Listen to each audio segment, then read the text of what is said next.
I wanted to do this to keep track of just the timeline or the progress of the project, because this is super important to me, just the documentation. You never know when you're gonna take your last breath or when you're not gonna get the chance to live another day. So having the opportunity to tell the story behind the story of the project, keep track of every step of the way is really important. My name is Josh. I was born in Boston, Massachusetts, December 24th, 1990. About around the time I was 6, moved to Cape Cod. Lived there for a couple of years before we eventually, as a family, moved to Connecticut, where I grew up mostly. All through grade school and all through high school, was always in school band. Started playing when I was 8.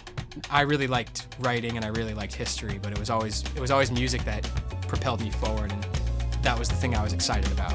I hold the memories of living in Colchester and being a kid growing up and that mischief and dreaming of what's out there for me. And I think a lot of us shared that ambition, shared those thoughts, those daydreams. That's the pinnacle for you at that moment in your life, when you're there and you haven't experienced anything else yet.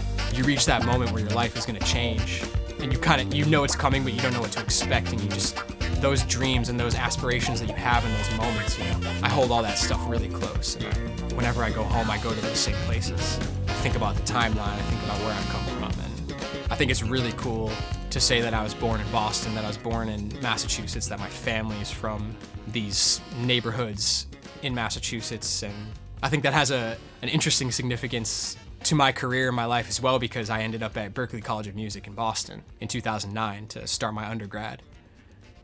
Being there in Boston, being there at Berklee, allowed me to see how hard I was going to need to work and how much higher I really needed to reach from where I was at the time. Absolutely changed my life.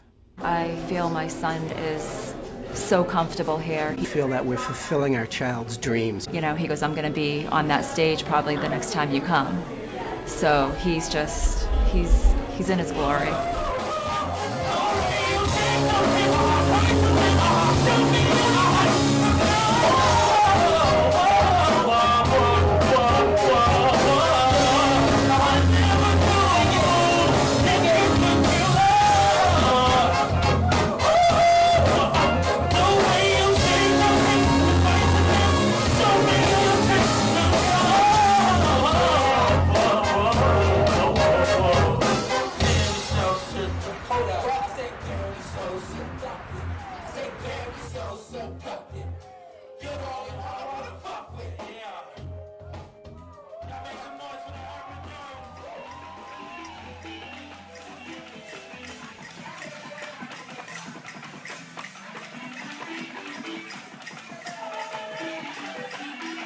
After I finished up at Berklee, I spent time in Ghana.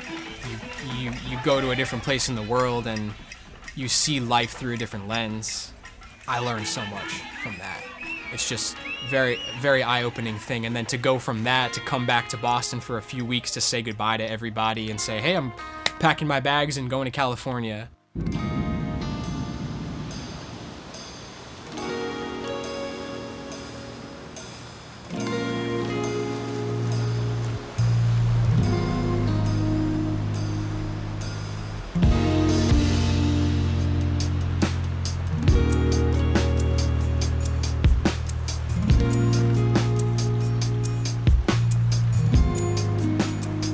When I got to Cal Arts, it was like hitting the reset button. I kind of feel like every door was open. I could go in any direction that I had imagined as a musician. I need patience, but I seem to be lacking. Statements made just became more distracting, pulling us away from the truth or propelling us towards it. There is no reality if you cannot absorb it. Send yourself to college town and do your best to afford it. Some children never get the chance to experience. I started working on this project about a year ago. I started remembering stuff that I hadn't thought about for a long time. How family comes first and how important it is to stay connected with your family. That's the driving force, the driving influence for the things that I'm writing and the things that are coming out of my mind. being in that headspace of recognizing your origin, recognizing that you wouldn't be here without your family. You wouldn't be here without the people that created you. My parents put me in drum lessons when I was 8 years old. They put a drum kit in front of me when I was 8.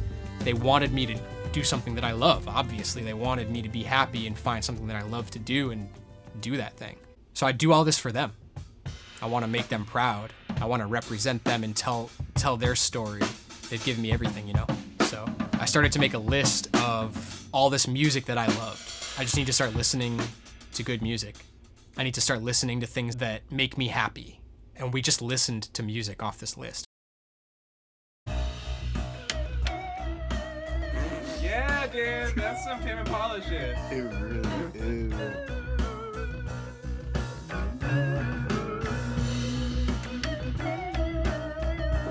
That is fucking tripped out, dude. Some Beatles, straight.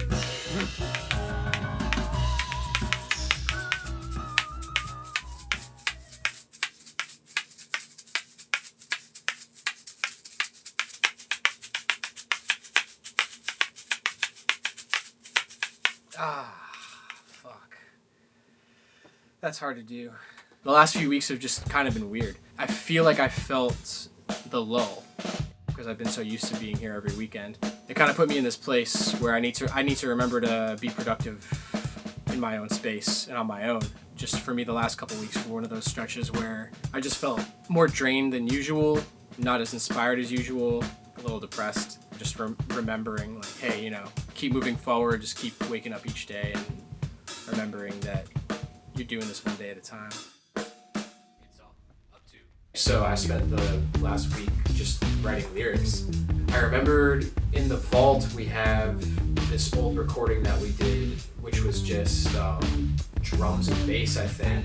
I want to try to dig that up. Attitude determines altitude. It's all up to you. Attitude determines altitude.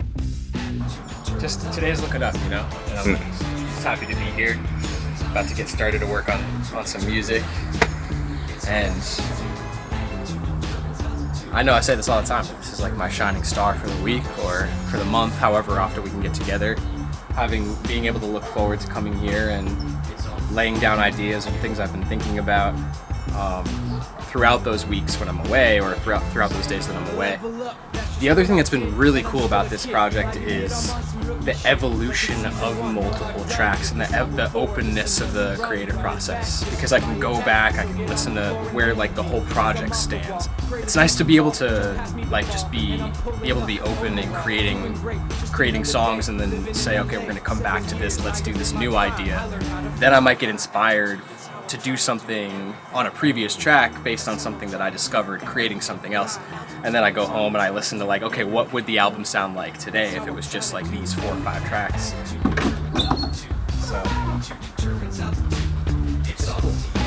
everything is open-ended.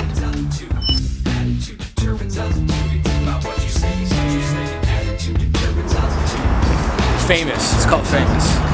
Famous. We have a to-do list for all the stuff that's left. A lot of things.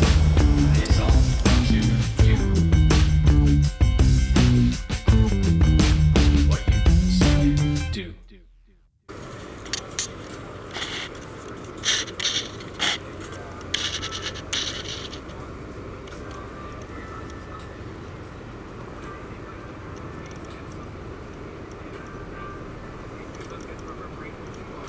Today is about bringing this track up to speed with the rest of the stuff that we've got for the album so far. We're talking shakers, we're talking congas, we're talking bells, and we're just talking editing, mixing. Screw. Yeah. What's your perspective on collaboration at this stage of your life?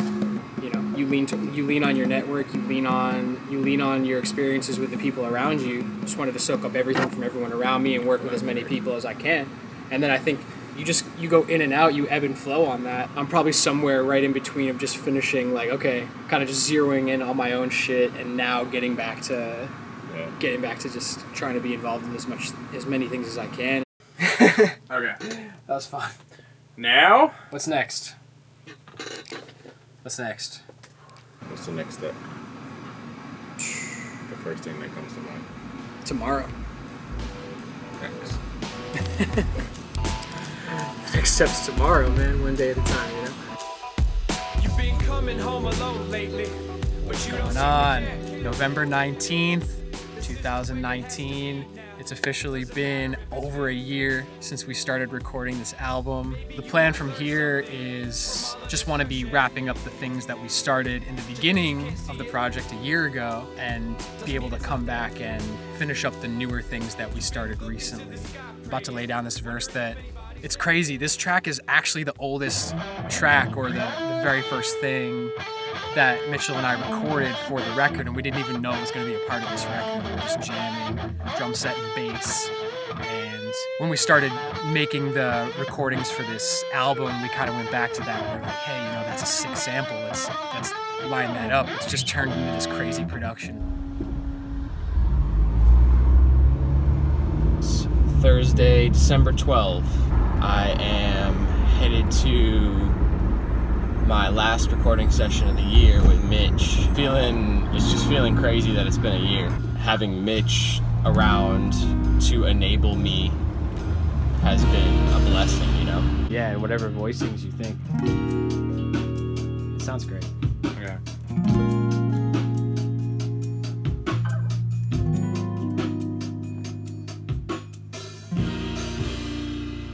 We're at Lev's house recording his feature on Success and Failure. Oh shit. And so there's normal down, there's up, and then there's double down. Normal down, up, double down. Yeah. And then again, normal down, up, double down, double down. Yeah, double down. Double down, dude. Alright, that's a lot, dude. Things will be alright.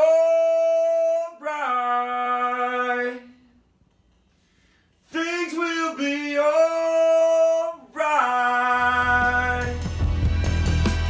Things will be alright. Things will be alright. Today, I'm actually about to walk out the door and go pick up Ace, and we're gonna finish his vocal feature on Your Name Is What You Are. So let's go pick him up. I was looked at as like a crazy person for moving away from home. You know what I'm saying? And some people like praised me for it. And some people looked at me like I was a fucking psychotic individual. Your name is what you are. Your name is what you are. Your name is what you are. What you are. What you are. Your name is what you are. Your name is what you are. Your name is what you are. What you are. What you are. Who you is. Who you is. Who you is. All I want to do is experience life. Who you is. Who you is. Who you is. Home for my 29th birthday. Had to make a visit to Boston, revisit the old stomping grounds, and just get re-inspired and remember the journey.